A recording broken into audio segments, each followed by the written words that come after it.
Commander Lisa Harper watched the digital clock on her wrist device.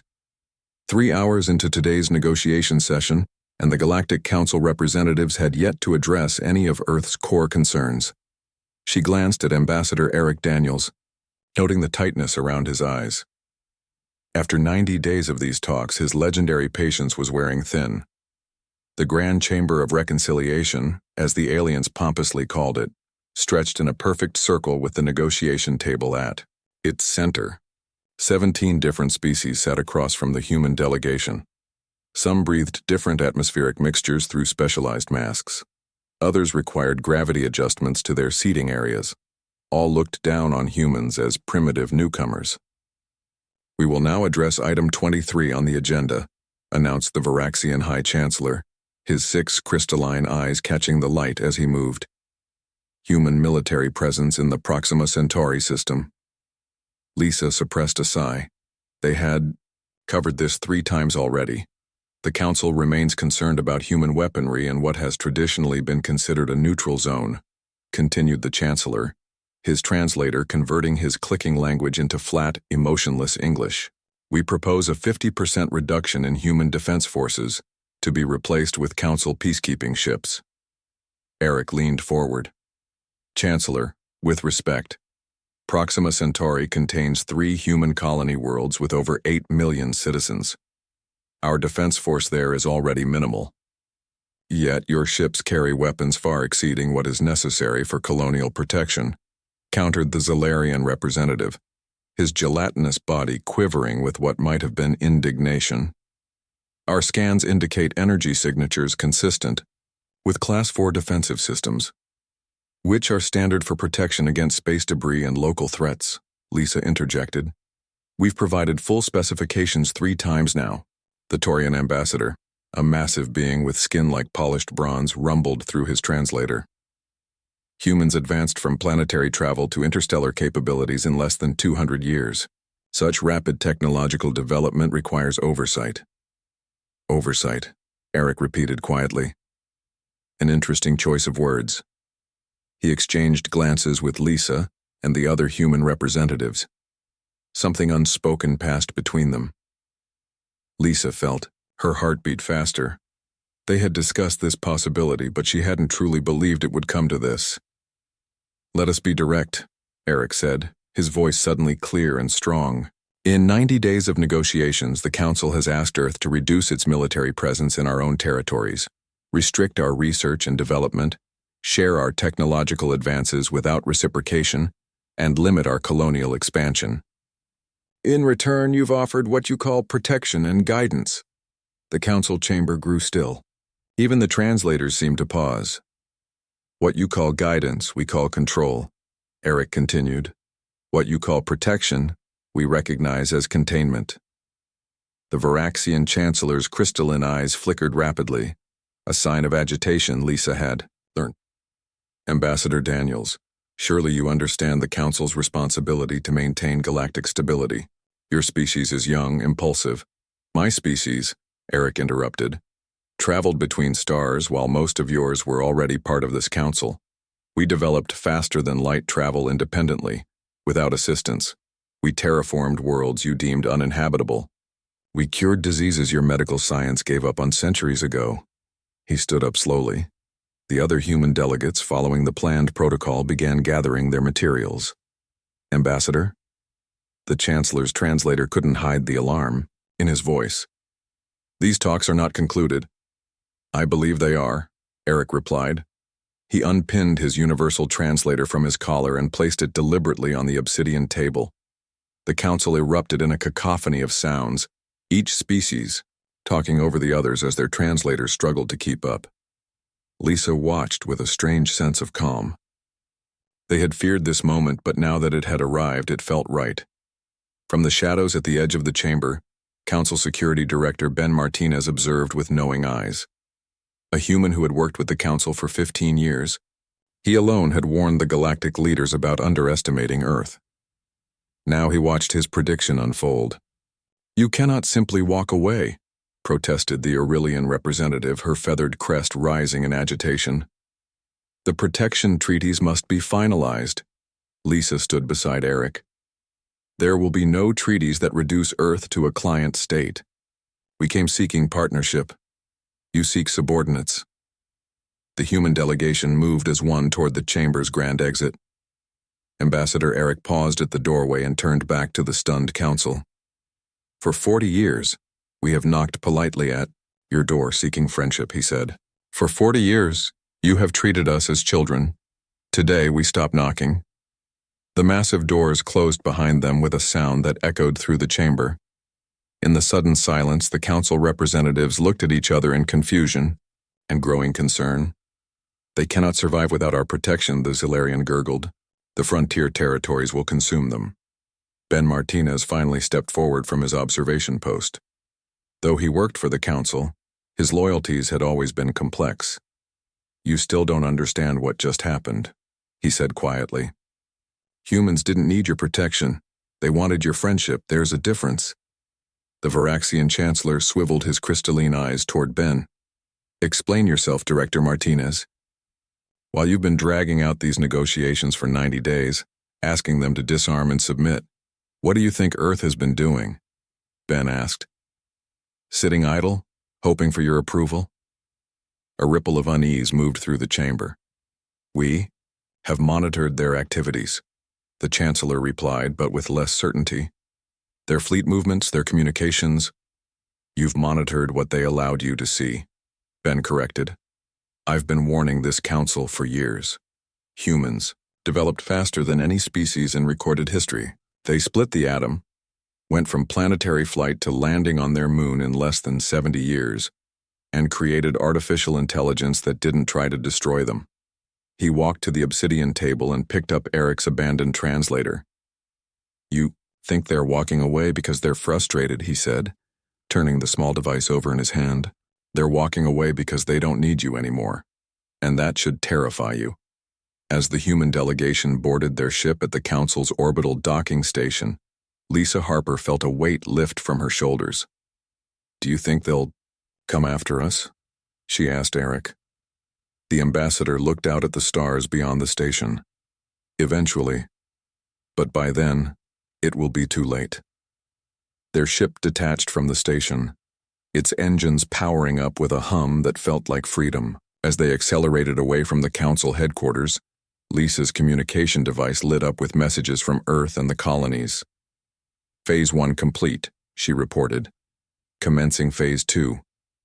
Eric nodded, watching the stars blur as they prepared to jump to faster-than-light travel. Tell Dr. Peterson she has authorization to activate Project Prometheus, he said quietly. It's time to show the galaxy who we really are.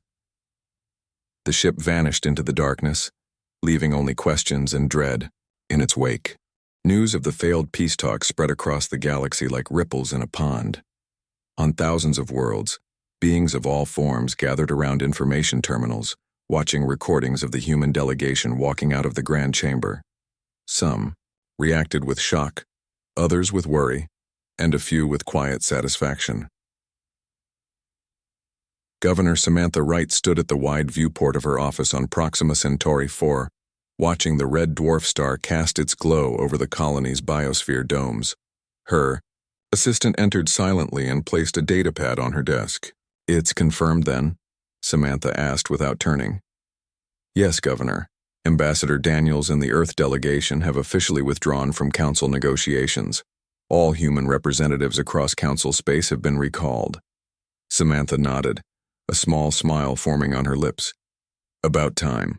She turned from the viewport, her expression hardening with determination. Begin activation of the defense grid. Full power in 6 hours. Her assistant looked surprised. The Council observers will notice, yes, Samantha finished for him. That's the point, we're done hiding.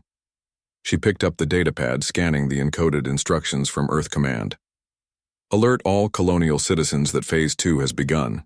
No need for panic, but everyone should be prepared for possible Council response. Far across human space, similar scenes played out. On mining colonies, research stations, and frontier outposts, humans received the news with a strange mixture of relief and tension. For 40 years, they had lived under the Council's watchful eye, pretending to be less than they were, hiding innovations and breakthroughs to avoid alarming their galactic protectors. Now the pretense was over. Admiral Joe Russell floated in the zero-gravity command center of the Sol Defense Fleet flagship Guardian. Around him, holographic displays showed the positions of every human military vessel in the solar system. Many had been idle or running at minimal capacity, a show for Council observers who regularly scanned the system. "Power up all systems," Joe ordered, his voice calm but firm. "Bring the fleet to full operational status." His second-in-command, Captain Grace Wilson, moved to his side, speaking quietly. "The Council monitoring station on Mars will detect the power surge." "Let them," Joe replied. "And make sure our sensors are tracking their communication buoy.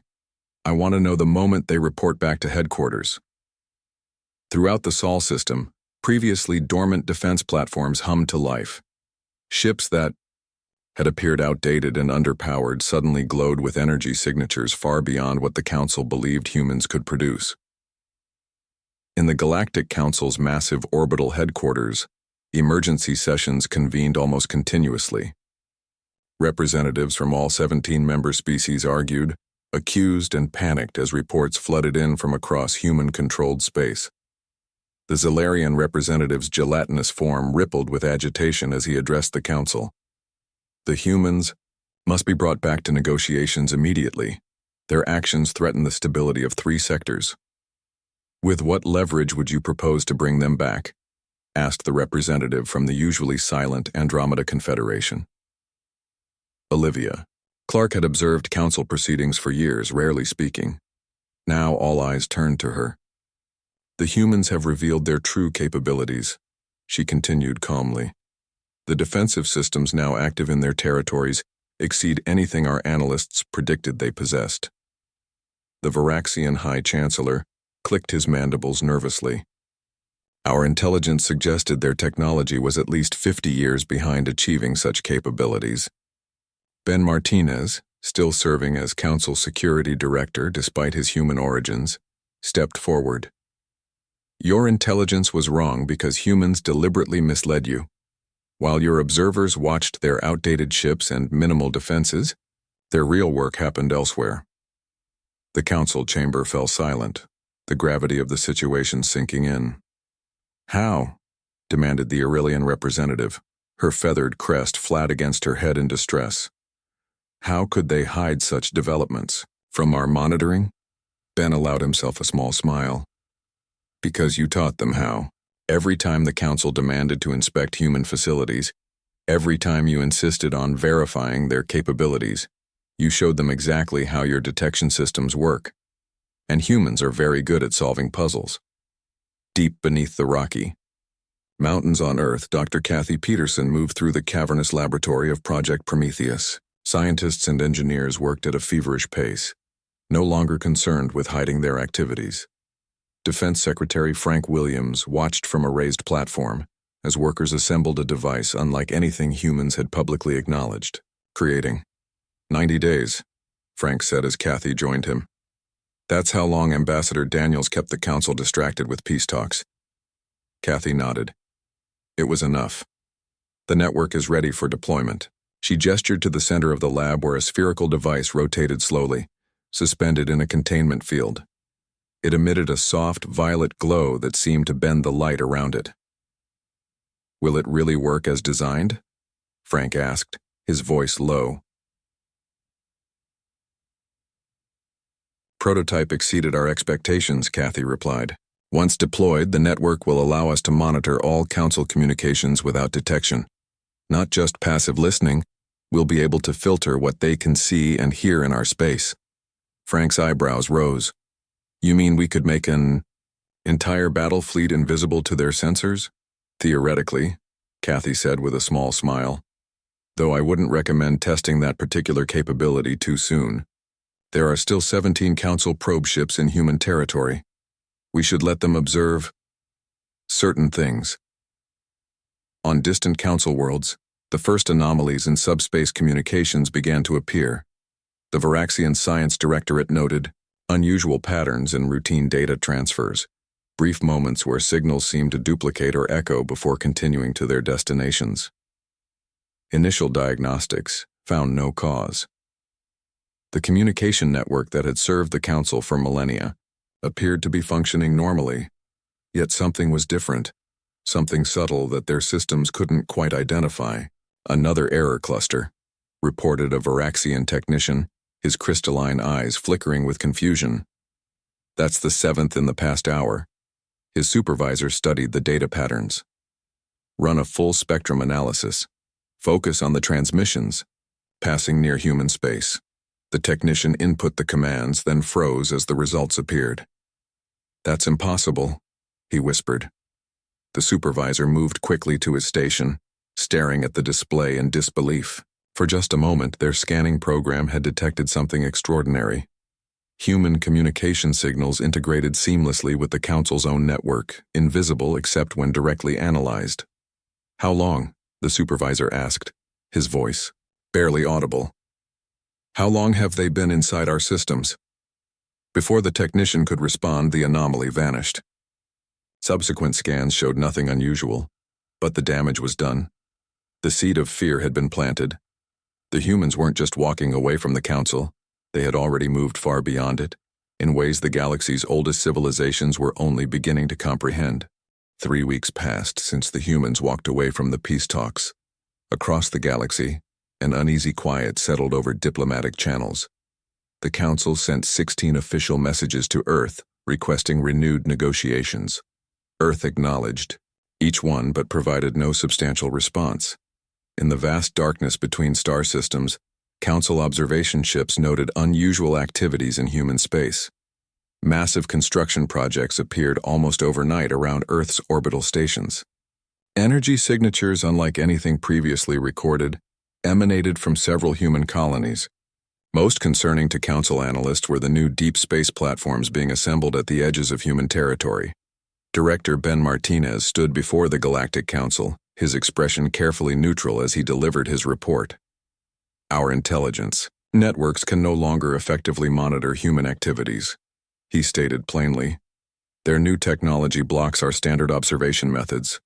What little we can gather suggests rapid military expansion. The Varaxian High Chancellor's crystalline eyes dimmed with concern. Is this preparation for aggression against the Council? Ben shook his head. If the humans wanted war, they would have struck already. This is something else. They're building a boundary. A boundary? Asked the Zalarian representative, his gelatinous form rippling with confusion. A line they don't want us to cross, Ben explained. Not a physical barrier, but a technological one. They're creating a sphere of influence where they control what goes in and out, including information. The Council chamber filled with murmurs of alarm. The Taurian ambassador rose to his full height, his bronze skin gleaming under the chamber lights. This is unacceptable, he rumbled through his translator. No single species can be allowed such autonomy. It threatens the very foundation of galactic unity. Ben smiled thinly. With respect, Ambassador, the humans aren't asking for permission. Beneath the Rocky Mountains on Earth, Dr. Kathy Peterson led Defense Secretary Frank Williams through a newly completed section of the Project Prometheus facility. The narrow corridor opened into an enormous spherical chamber. At its center floated what appeared to be a miniature galaxy, tiny points of light connected by threads of energy. The network is fully operational, Kathy announced proudly. 98 deployment units positioned strategically throughout human space and key neutral zones. Frank stared at the holographic display in awe. And the Council can't detect them? They're trying, Kathy replied with a small smile. Their sensor sweeps pass right through our units. To their technology, our devices simply don't exist. She waved her hand, and the display changed to show data streams flowing between the points of light. We're now intercepting approximately 70% of all Council communications. Their encryption was impressive, for technology that hasn't fundamentally changed in 3,000 years. Frank walked slowly around the display. What about our own security? If they developed similar capabilities, they can't, Kathy interrupted confidently. The quantum entanglement principles we're using weren't even theoretical in their scientific models. We checked their most advanced research. They haven't even asked the right questions yet, let alone found the answers. On the frontier colony of New Dakota, the evening sky lit up with a strange aurora of shifting purple and green lights. Colony residents gathered outside their habitats, pointing up in wonder at the display. Governor Alan Mitchell knew better than to join them. Instead, he sat in his office watching as data streamed across his secure terminal. The light show above was a side effect, a harmless radiation signature from the Prometheus node that had just activated in his system. His communication device chimed, and he answered immediately. "Mitchell here." "Activation confirmed," came the reply from Earth Command. "Your colony is now under full Prometheus coverage. Council observation ships in your sector are now receiving our filtered data only." Mitchell let out a breath he hadn't realized he was holding. "Any reaction from them yet?" "Their ships have adjusted position to get better sensor readings of the aurora. They think it's a natural phenomenon they haven't seen before. Their reports are quite poetic, actually." Mitchell chuckled despite the tension. "And the mining operation? Completely invisible to them now. You can proceed at full capacity." The governor ended the call and looked at the small model ship on his desk, a replica of the first human vessel to reach New Dakota. Beneath it lay a geological survey that the council had never been allowed to see. The planet contained the largest deposit of quantum reactive minerals ever discovered, essential components for the very technology that now shielded them from council eyes. For 20 years, humans had mined these minerals in secret, extracting tiny amounts to avoid detection, while claiming the colony was struggling to meet basic resource quotas. Now they could finally harvest openly. In the Council Science Directorate, the most brilliant minds from 17 species worked frantically to understand what was happening in human space. Senior researcher Laura Vex, a Centaurian with 6 arms and a reputation for solving the unsolvable, studied the latest sensor readings with growing frustration. "It makes no sense," she muttered to her colleagues. "Their technology shows quantum signatures that violate fundamental laws of physics, at least the laws as we understand them." Her assistant, a young Voraxian named Krill, adjusted his viewing apparatus. "Perhaps our understanding is incomplete?" Laura's expression hardened. "That would mean humans have made scientific breakthroughs in decades that our combined civilizations missed over millennia. Or they simply approached problems differently," suggested a quiet voice from the doorway. The scientists turned to find Ben Martinez leaning against the frame, watching them with interest. "Director Martinez," Laura acknowledged stiffly, "this is a restricted research area." "Yet you're attempting to unravel human technology," Ben replied, stepping into the room. "I thought you might benefit from a human perspective." Laura hesitated, then gestured him forward. "Very well. Explain how your species has apparently mastered quantum field manipulation that our scientists deemed theoretically impossible." Ben studied the data displays for a moment. "Your scientific models all build on the work of those who came before. For thousands of years, your species have refined the same fundamental theories. Humans had no such foundation. We had to find our own path. That doesn't explain these energy patterns," Laura insisted, pointing to a particularly confusing data set. "No," Ben agreed. "It doesn't, and that's exactly the point. You're trying to understand our technology using your scientific framework. It won't work." He turned to leave, then paused. "The Council has always seen humans as primitive because we arrived late to interstellar travel. You never considered that we might have spent that time exploring scientific principles you bypassed long ago." As Ben walked away, Laura turned back to her data, a new thought forming in her mind, one that sent a chill through her 4 hearts. What if humans hadn't been catching up to the galactic community at all? What if, all this time, they had been moving in an entirely different direction? Across human space, the activation of the Prometheus network continued, colony by colony, outpost by outpost. Earth no longer hid its capabilities, and with each passing day, the Council's understanding of human technology fell further behind reality. 6 months passed since the humans walked away from the peace talks. A new reality settled across the galaxy. Human ships moved with newfound confidence through their territories and neutral zones. They no longer yielded passage to council vessels, as they once did. When paths crossed, it was now council ships that changed course. The diplomatic channels remained technically open, but meaningful communication had ceased. Council representatives sent increasingly urgent messages seeking to restart negotiations. Earth's responses were polite but firm. Discussions could resume when the Council was ready to treat humans as equals, not subjects. In the Grand Assembly, Hall of the Galactic Council, the Aurelian Empire's representative rose to address her peers. Her feathered crest stood fully extended, a sign of extreme agitation among her species. "The humans have become too bold," she declared. "They refuse our guidance, block our observers, and now openly harvest restricted resources from their colonies. This cannot continue." Murmurs of agreement rippled through the chamber. The Varaxian High Chancellor clicked his mandibles thoughtfully before responding. "What would you suggest, Representative O'Reilly? We have limited options when we cannot even properly monitor their activities." The Aurelian's eyes narrowed. "A demonstration is required. The mining outpost at Kepler 22b lies at the edge of their territory, far from their main defensive networks. My government is prepared to send a small fleet to remind the humans of the benefits of council protection." Director Ben Martinez, seated at the side of the chamber, leaned forward with alarm. "Representative, I strongly advise against any military action against human installations." The Aurelian dismissed his concern with a wave of her feathered arm. 3 warships against a civilian mining operation. They will surrender immediately, and Earth will understand the need to return to negotiations. Ben shook his head. "You still don't understand what you're dealing with. The humans aren't—" "Your concerns are noted, Director," interrupted the High Chancellor. "But the Aurelian Empire acts within its rights as a council enforcement authority." Ben sat back, his expression grim. He touched the small communication device hidden in his collar, sending a brief encoded message to Earth. A warning was all he could offer now.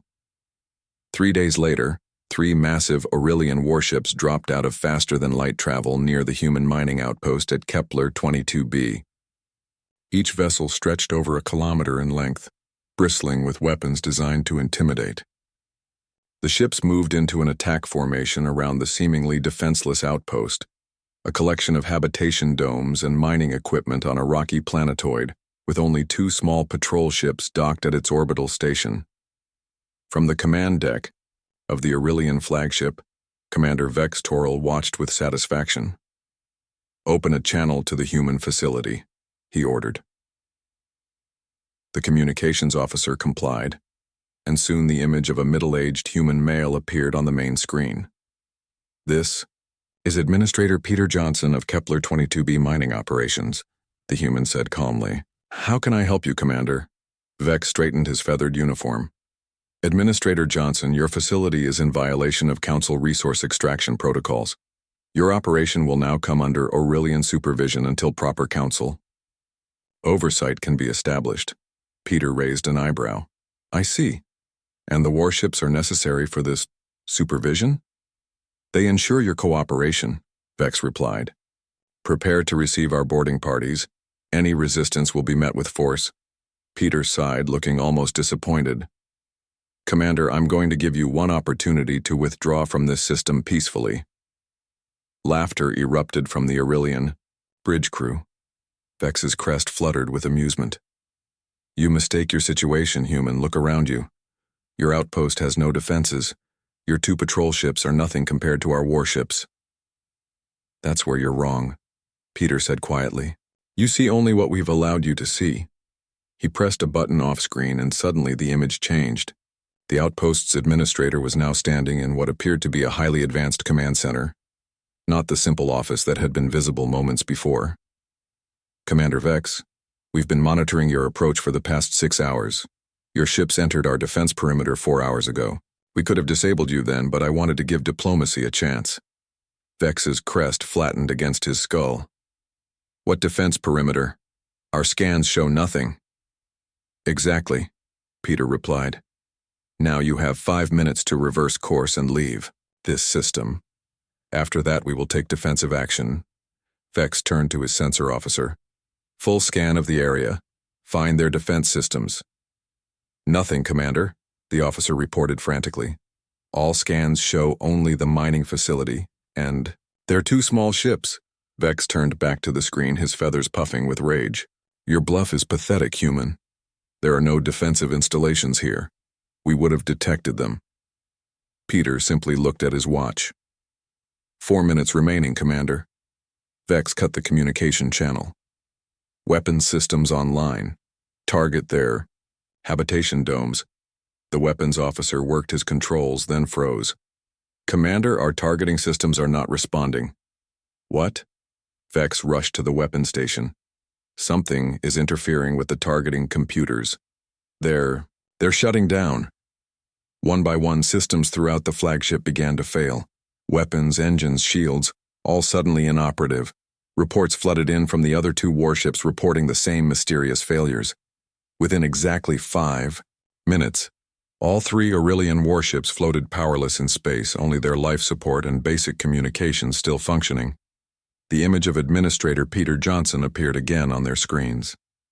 He was sitting comfortably now, a cup of coffee in his hand. Your life support will remain functional for 30 days, he informed them calmly. That should provide ample time for you to signal for rescue and consider the implications of your actions today. Vex stared in disbelief. How? How did you disable our ships? We detected no energy weapons, no projectiles. Peter took a sip of coffee. Commander, sometimes the most powerful technologies are the ones you can't see. He set his cup down. A Council rescue vessel will arrive in approximately 12 days. Until then, I suggest you conserve your emergency rations. Oh, and Commander, the next time you consider an action against a human installation, remember today. The communication ended, leaving the Aurelian commander staring at a blank screen. Recordings of the incident spread across the galactic information networks within hours. No one knew who had leaked them, but the message was clear. For the first time, many Council species saw the true technological disparity that humans had been carefully concealing. In the Council chambers, panic ensued as the recordings played on the central display. They disabled 3 warships without firing a shot, exclaimed the Zalarian representative, his gelatinous form quivering violently. They've been misleading us about their capabilities all along, shouted the Aurelian representative, her feathers flat against her head in humiliation. Security. Director Ben Martinez, now the unofficial human expert in Council space, shook his head as he watched the chaos unfold. No, he said to no one in particular. They simply developed at a pace we couldn't comprehend. While we forced them through endless peace talks they were building, the Varaxian High Chancellor turned to Ben, his crystalline eyes dim with worry. What happens now, Director? Ben looked thoughtfully at the frozen image of the mining outpost administrator on the display. Now, the Council must decide whether it wants humans as enemies or allies. Because one thing is certain, you can no longer have them as subjects. 1 year passed since the humans walked away from the peace talks. The galaxy had changed in ways few could have predicted. 17 former Council worlds had quietly withdrawn from various treaties, citing internal reorganization. Trade routes shifted, political alliances reformed, and through it all, human space prospered with a technological boom that left the Council racing to catch up. On this significant anniversary, a single human diplomatic vessel approached the massive orbital station that served as the Galactic Council headquarters. Unlike the plain utilitarian ships humans had previously used for diplomatic missions, this vessel gleamed with an elegant design that somehow communicated both strength and artistry. Inside the Council's grand chamber, representatives from all member species gathered with mixed emotions. Some felt anger, others fear, and a few cautious hope. The Varaxian High Chancellor sat at the center of the curved table, his crystalline eyes flickering nervously as the human delegation was announced. Ambassador Hannah Foster entered the chamber, flanked by 2 assistants. All 3 wore simple but beautifully tailored suits in deep blue, with small Earth insignias on their lapels. They carried no visible technology, No tablets, no communication devices, not even the standard universal translators that all diplomatic teams typically used. The chamber fell silent as Hannah approached the speaker's platform. Without preamble, she addressed the assembled representatives in perfect galactic standard, a language humans had previously claimed difficulty mastering. "Honored representatives of the Galactic Council," she began, her voice clear and strong. "For decades, humanity sought membership in your community. We followed your protocols, accepted your restrictions, and participated in negotiations designed to limit our development and autonomy. We did so in the genuine hope of peaceful coexistence." She paused, letting her gaze move across the assembled aliens. No one interrupted, a marked change from previous council sessions. "Today, we come with a different proposal. Humanity will not be joining the Galactic Council as a member species." Murmurs spread through the chamber at this direct statement. Hannah waited for silence before continuing. "Instead, we are establishing the Sol Cooperative, an independent association of worlds based on principles of mutual respect and technological exchange. Already, 17 former council worlds have petitioned to join our cooperative. We have accepted them all."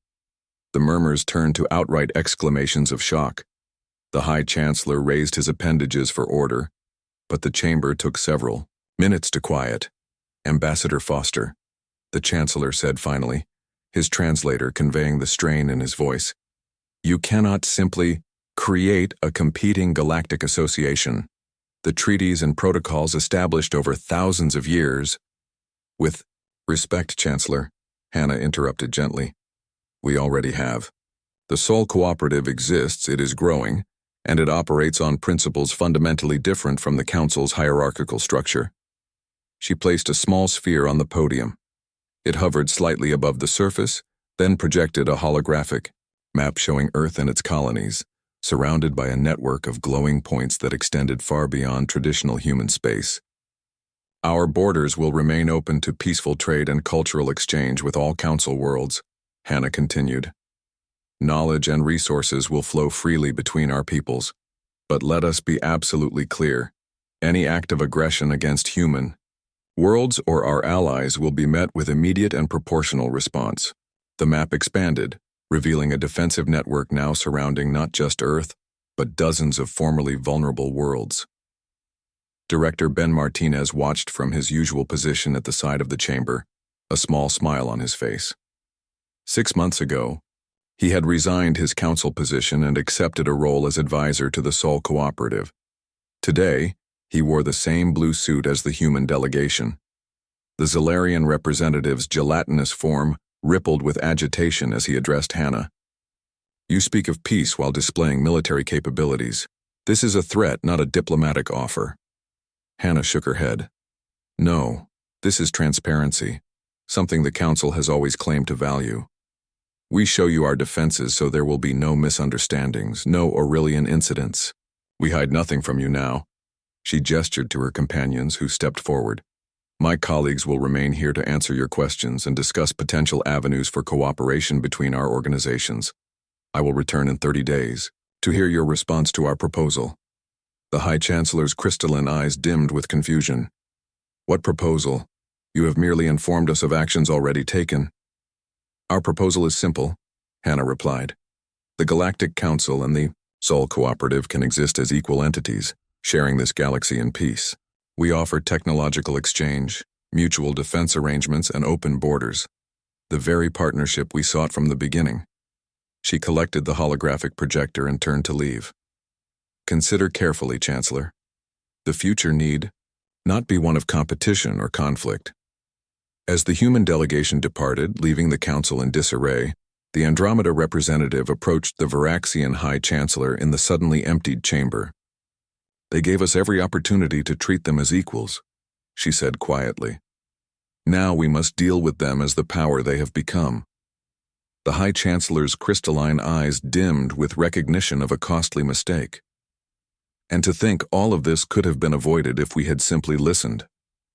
3 days later, on the human colony world of New Terra, Hannah Foster stood beside President Susan Reed as they welcomed the representatives of 22 worlds to the first official gathering of the Sol Cooperative. The meeting hall had been built specifically for this purpose, with seating arrangements that placed all species at the same height, a deliberate contrast to the Council's tiered seating that physically represented each species' status in the hierarchy. 1 year ago, we walked away from peace talks that offered us no peace. President Reed addressed the gathering. Today, we begin a new kind of conversation, one where all voices carry equal weight, where technology serves all our peoples, and where protection does not mean control. She gestured to the large window overlooking the planet's stunning landscape, where ships from dozens of worlds filled the sky. Look around you. In 1 year, free from the Council's restrictions, every world in this room has advanced more than they did in the previous decade under Council oversight. Hannah watched the faces of the assembled representatives, some humanoid, others wildly different in form, and saw in them the same hope that had led humans to reach for the stars in the first place. Later that evening, as the diplomatic reception continued, Ben Martinez joined Hannah on a balcony overlooking the capital city. The Council is in chaos, he informed her. 6 more worlds have already indicated they wish to join the cooperative. Hannah nodded. And the Chancellor? Surprisingly pragmatic, once the shock wore off, Ben replied. I think he finally understands that humans never wanted to replace the Council. We just refused to be controlled by it. In the distance, the lights of the city blended with the stars above, making it difficult to tell where human achievement ended and the cosmos began. It seemed fitting. What happens now? Ben asked. Hannah smiled. Now we do what humans have always done best. We adapt. We build. And this time, we bring friends with us. Above them, a new ship entered the atmosphere, the distinctive curved form of a Varaxian diplomatic vessel, arriving 3 weeks ahead of schedule. The future had arrived, faster than anyone expected, even humans.